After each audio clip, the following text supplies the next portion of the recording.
कैसे हैं आप लोग। आई होप आप लोग बहुत अच्छे होंगे। हम लोगों ने काफी चीजें ज्योग्राफी से रिलेटेड सारी चीजें हमने देख लिया। जैसे कि भारत की भूगर्भ की स्थिति हमने देखा, भारत का जो हिमालय का प्रादेशिक विभाजन है वो हम लोगों ने समझा। और हिमालय के अंतर्गत ट्रांस हिमालय, मध्य हिमालय और लघु, मध्य, लघु और उप, एक तीनों के एक ही नाम है। ट्रांस, महान, मध्य और शिवालिक, हमने तीनों के चारों के जो टाइप्स हैं वो हमने सारी चीजें कवर करी हैं। पूर्वोत्तर की मैंने पहाड़ियां पढ़ा दी हैं। कल हमने कुछ मौलिक अधिकार और डीपीएसपी वाले हमने आर्टिकल्स इंपोर्टेंट देखे थे।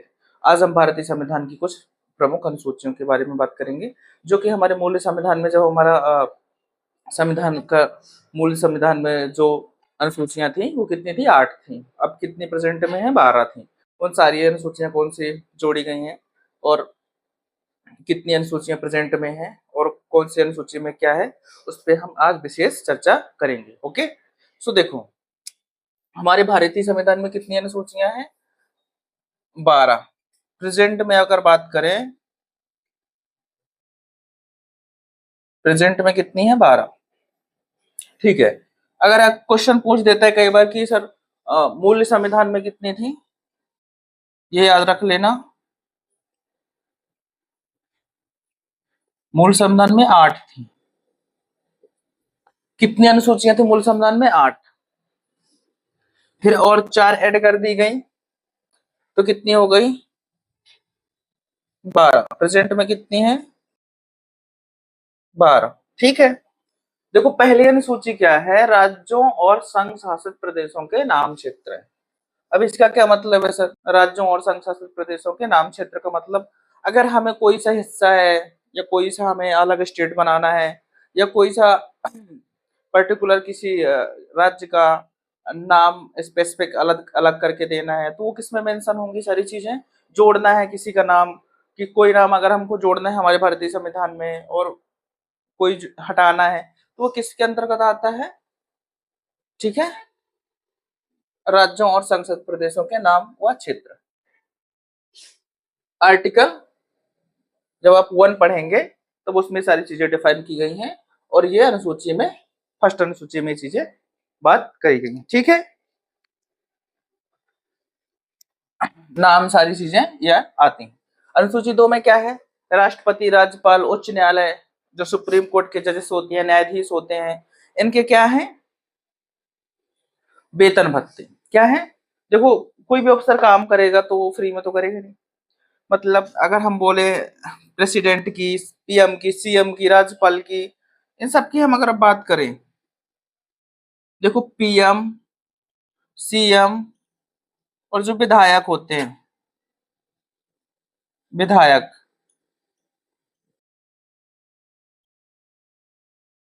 इनका प्रशासन अलग होता है।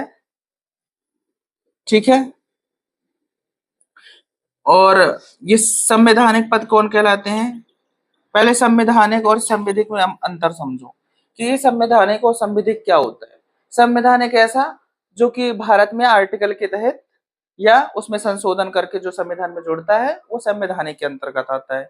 और संविधिक, संविधिक और कानून, कानूनी एक ही बात होती है। संविधिक बोल दे, कानूनी बोल दें। जैसे पर्यावरण अधिकार संरक्षण अधिनियम 1986 वाला कौन सा है, कानून, वो मतलब किसके अंतर्गत आ जाए, कानूनी के, कानून के। ठीक है, मतलब संविधिक में आएगा वो, कानूनी अधिकार है, किस में आएगा, संविधिक के। समझ में आई बात।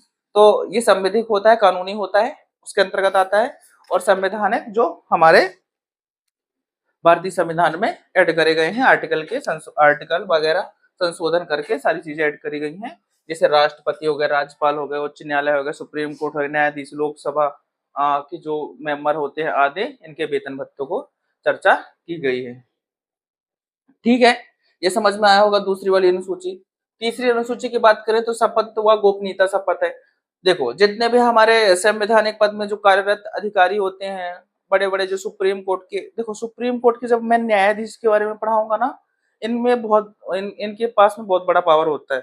इनको कोई ऐसे भी नहीं हटा सकता है। ठीक है, इनमें इनकी जब मैं प्रोसेस समझाऊंगा ना कि सर ये कैसे हटते हैं और इनमें क्या सारी चीजें रहती हैं, तो मैं उनकी सारी चीजें कर, अभी फ्री हाल ये आ, शब्द आ गया है, सुप्रीम कोर्ट के न्यायाधीश। ठीक है, सो इसमें देखो, जब मैं उनकी पूरी प्रोसेस समझाऊंगा ना, तो अगर हमें जो हमारे सुप्रीम कोर्ट के न्यायाधीश होते हैं ना, इनमें इनमें बहुत इनके अंडर में बहुत बड़ी पावर होती है। ये काफी चीज अपने आप निर्णय ले सकते हैं। ये किसी पे डिपेंडेंट नहीं होते हैं। अब ये भी काफी हद तक rules of terms and condition में बोला गया है कि राष्ट्रपति इससे किससे, जो हमारा सुप्रीम कोर्ट है उससे मतलब कोई अगर कोई चीज हो गई है, कोई ऐसी घटना हो गई है, तो वो सबूत मंगा सकता है। कुछ उनको जो रूल्स रेगुलेशन चाहिए, क्या प्रॉब्लम हुई है, तो वो न्यायाधीश को बोल सकता है। और ये न्यायाधीश राष्ट्रपति से, जब हमारा देश आजाद हुआ था उससे पहले की ये बातें हैं, और ये बात की बातें हैं। जब मैं पूरी चीजें समझाऊंगा तब इनके बारे में सब मैं बताऊंगा, ठीक है। कि सर ये एक दूसरे के ऊपर डिपेंडेंट नहीं है, अपने आप में ये फ्रीडम है, ठीक है। इनके अंडर में बहुत बड़ी पावर होती है। इनको हटाना इतना आसान नहीं है।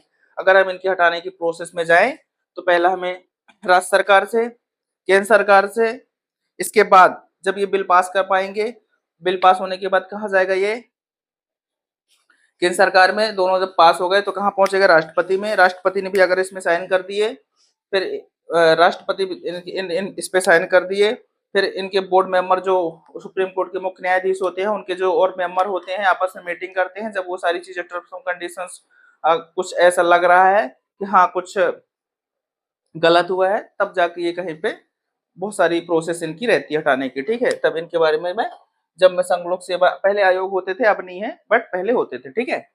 तो ये चीजें इस पे मैं बताऊंगा सारी चीजें। अब तो 10 यूनिट में क्या दे दिया है, जनजातियां, ठीक है। पहले आयोग थे तो हमको बहुत अच्छा पॉलिटी को पढ़ने में एक मजा आता था, आयोग सारे पढ़ते थे तो अच्छा लगता था। बट अब काफी चीजें चेंज कर दी गई हैं, ठीक है।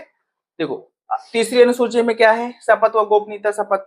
देखो मैंने ये बताया क्या करना है, जो जितने भी संवैधानिक पद में हैं, तो वो अपने संविधान को साक्षी मान को शपथ लेते हैं कि हम अपना कार्य पूर्ण निष्ठा से करेंगे। समझ में आई बात। तीसरी अनुसूची में क्या है, गोपनीयता व शपथ। चौथी अनुसूची में क्या है, राज्यसभा में राज्यों और केंद्र शासित प्रदेशों की सीटों का बंटवारा है, कि राज्यसभा की कितनी सीटें होंगी, और केंद्र शासित प्रदेशों के सीटों का बंटवारा इसमें किया गया है, ठीक है। समझ में आई बात। चौथी अनुसूची क्या है, सीटों का आवंटन केंद्र और राज्य के बीच में, ठीक है। और पांचवी अनुसूची की बात करें, SC ST का प्रशासन है, ठीक है। जो SC ST के अंडर में जो प्रशासन आता है वो पांचवी अनुसूची में दर्शाया गया है। हम छठवीं अनुसूची की बात करें, असम, मेघालय, त्रिपुरा, मिजोरम, ये जो 4 राज्य हैं स्पेसिफिक जनजाति राज्य घोषित किए गए हैं, जिनमें से असम, मेघालय, त्रिपुरा और मिजोरम, इसके अंडर में ये चीजें, ये क्षेत्र, ये स्टेट्स आते हैं, ठीक है। जिसमें हमें ST इनके लिए ये राज्य स्पेसिफिक घोषित किए गए हैं, ठीक है। अब सातवीं अनुसूची, संघ सूची, राष्ट्र सूची, समवर्ती सूची। जब संघ सूची के क्या विषय होते हैं, राष्ट्र सूची के क्या होते हैं, समवर्ती सूची के क्या विषय होते हैं, ये जो अलग अलग इनका क्राइटेरिया होता है कि केंद्र के अंतर्गत कौन कौन से विषय आएंगे और राज्य के अंतर्गत कौन कौन सी चीजें आएंगी, और दोनों में नहीं आ रहा है तो किसमें आएंगे, समवर्ती सूची में रखा जाता है, ठीक है। ये किसमें है, सब ये। हाँ, अब आठवीं अनुसूची में देखो क्या है, मान्यता प्राप्त भाषाएं हैं। क्या है ये, भाषाएं हैं। कितनी है, 22 भाषाएं, ठीक है। भाषाओं के बारे में उल्लेख किया गया है आठवीं अनुसूची। नौवीं अनुसूची में ऐसे कानून जिसे न्यायालय में चुनौती नहीं दी सकती।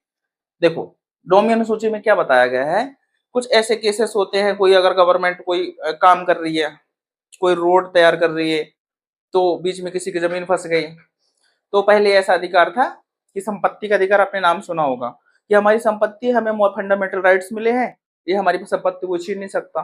तब देखो ये फंडामेंटल राइट्स था, तो बहुत दिक्कतें होती थी, गवर्नमेंट अपना काम समय से नहीं कर पा रही थी, क्योंकि किसी की संपत्ति को मौलिक अधिकार है, छीन नहीं सकते हम। तो इसको 301 के तहत इसको हटा के कानूनी अधिकार घोषित किया गया। फिर गवर्नमेंट इस पे अपना काम शुरू कर दी, जिससे अपने काम, रुके हुए काम को पूरा करने लगी, जिससे जो ग्रोथ हुई और जो जल्दी जल्दी सारे काम होने लगे, और जिसकी जमीन थी उसको ऐसा नहीं कि कुछ नहीं दिया जाता, उनको भी कुछ चीजें दी गई। मतलब कहने का अर्थ है कुछ आर्थिक रूप से उनसे मदद की गई, जितने की जमीन थी उनको कुछ पैसे दिए जाते हैं, जिसको आर्थिक रूप से मदद होती है। तो उनका कहना सिंपल सा ये है कि आज आप जो प्रेजेंट में है, कोई भी ऐसा व्यक्ति नहीं है कि मेरी ज़मीन यहाँ मेरी रोड नहीं बन सकती, मेरी ज़मीन है, मैं न्यायालय में जाके लड़ाई करूँ, उससे क्या करूँ ब्लेम करूँ मैं, झगड़ा करूँ कि मैं अपनी ज़मीन देना नहीं चाहता, गवर्नमेंट मेरे से ज़बरदस्ती कर रही है, तो ये नहीं होगा क्योंकि उसको अ, कानूनी में रख के दिया गया है।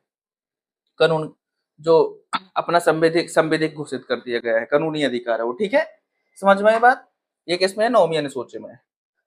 दल बदल विरोधी कानून, इसका मतलब क्या है सर? जब पहले कैसा रहता था कि हमारे जैसे कांग्रेस हो गया, बीजेपी हो गया, जिसमें जो विधायक ज्यादा है उसी साइड में वोटिंग हो गई, हमने पार्टी देखी कि भाई किसमें ज्यादा बढ़िया है, उसमें हम क्या हो गए, चले गए। तो ये ऐसा नहीं होगा, इसके हमको बहुत सारी प्रॉब्लम्स हो रही थी गवर्नमेंट को, तो इन्हें दल बदल विरोधी कानून, जब आप पढ़ेंगे मैं इसको पढ़ाऊंगा तब समझ में आएगा। अभी इतना समझ लो कि 10 मिनट में क्या है, 10 दल बदल विरोधी कानून।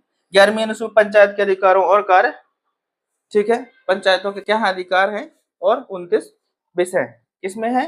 243 जब आप पंचायतों को लेकर पढ़ोगे ना,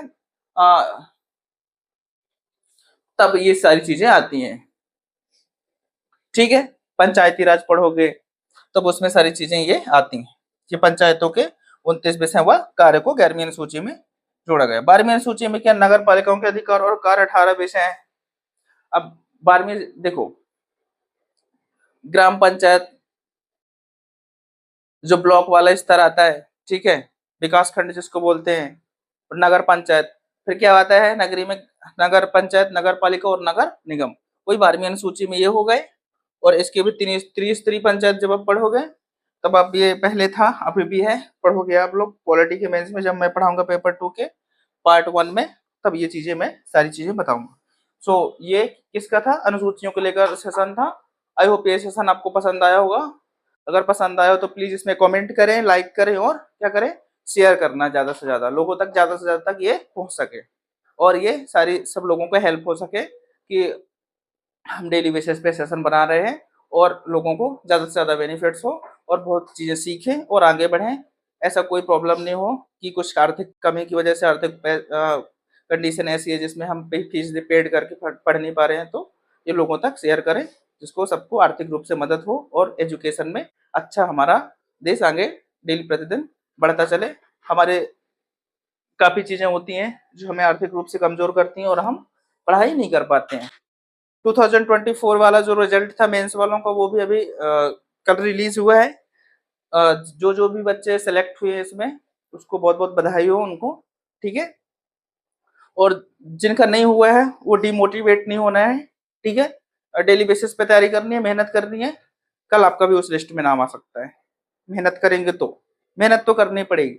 जो बच्चे मेहनत कर रहे हैं आज नहीं तो कल सिलेक्शन ले लेंगे, बट जो छोड़ रहे हैं कि यार सर नहीं हो पाएगा, ये है, ये प्रॉब्लम आ रही है, वो प्रॉब्लम आ रही है, एक्सक्यूजेस सुनाएंगे, बहाने बनाएंगे, हमसे नहीं हो रहा, तो उनका सिलेक्शन कभी भी नहीं होता है, ठीक है। जो कंटिन्यू, भले हम फेल हो जाएं फिर मेहनत करें, फिर फेल हो जाए फिर मेहनत, कब तक होगा ऐसा? ऐसा एक दिन आ जाएगा कि हम हार को जीत में बदल देंगे, ठीक है, समझ गए। सो डेली बेसिस पे मेहनत करना है। सो ये आई होप ये सेशन पसंद आया होगा। प्लीज लाइक, सब्सक्राइब, शेयर करें। Thank you very much.